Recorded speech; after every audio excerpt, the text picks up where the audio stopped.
Welcome to Tarot Tuesday for the week of September 30th. This is for Cancer. Cancer, we're in another cardinal sign season, Libra. We're technically at a 90-degree from each other, so it's a point of tension, but also know that it's just that change of seasons. We're going into fall. It started at the beginning of our season with the equinox last week.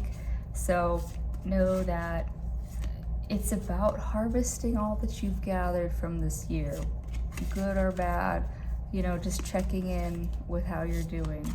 All right, Cancer, and I'm using the Ascended Masters deck. I found it in this house that I'm staying in. Know that, I literally came here from California with playing cards, and just today I inherited 2 decks that are at the place that I'm cleaning out right now. I forgot to bring them home, but I got these here, so we are good to go. So you have father, husband, brother, son. And so Cancer, wow, you are ruled by the moon in a very feminine energy. And we were in Libra season, which is also a very feminine, Venusian ruled time period. You have father, husband, brother, son, and Osiris is basically the lord of the underworld in Egyptian mythology.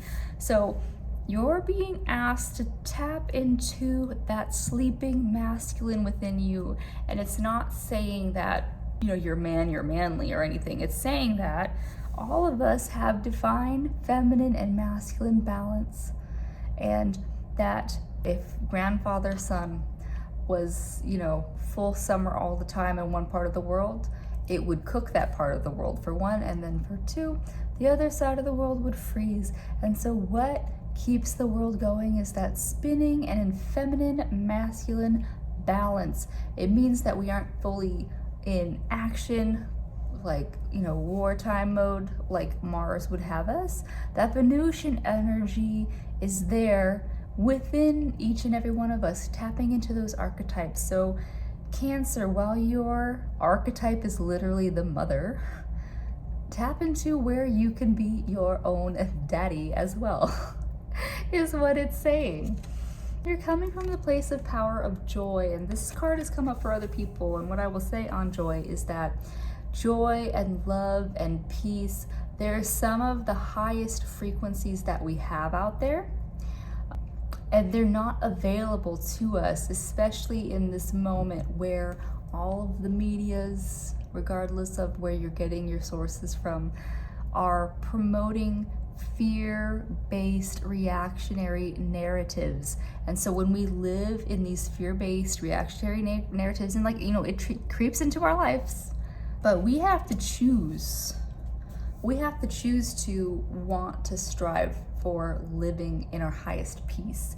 If you don't choose to sometimes see the glass as half full, then it will never be full, because all of these lower frequencies, they're actually heavier, and so they're sticky, and so we get stuck in it. So we have to choose to shed all the things that are keeping us from this power of joy. So when you catch wind of what that joy looks like for you, hang on to it and notice where the heavy, sticky energy is, because you've got freedom. I don't know who Hina is, but so freedom.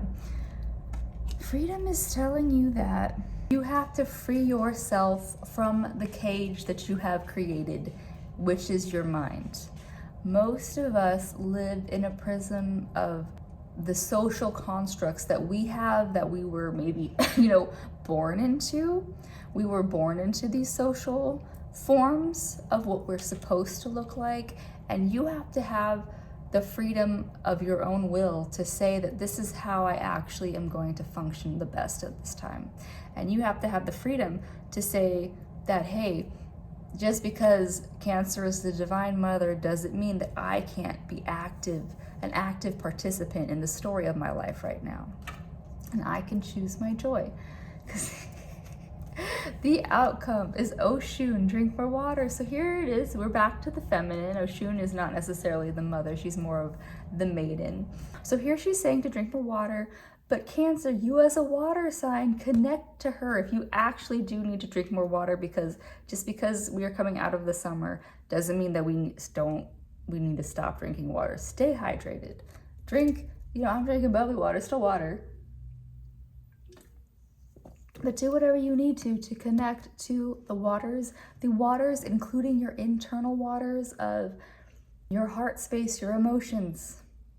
And so honor those living waters within you. Every living creature, from the plants to the animals to the people, need water to survive. It is our connecting link to each other. So honor the sacredness of the waters within you to find the freedom and the power to be able to take your power back in the world this week. Yeah? All right, well, that's what I have for you, Cancer. It's a pretty good reading. It's a pretty good time of year because it's Libra season. But I'm biased. But I hope it goes as well for you as it is for us Libras. All right? I'll see you next week. Bye.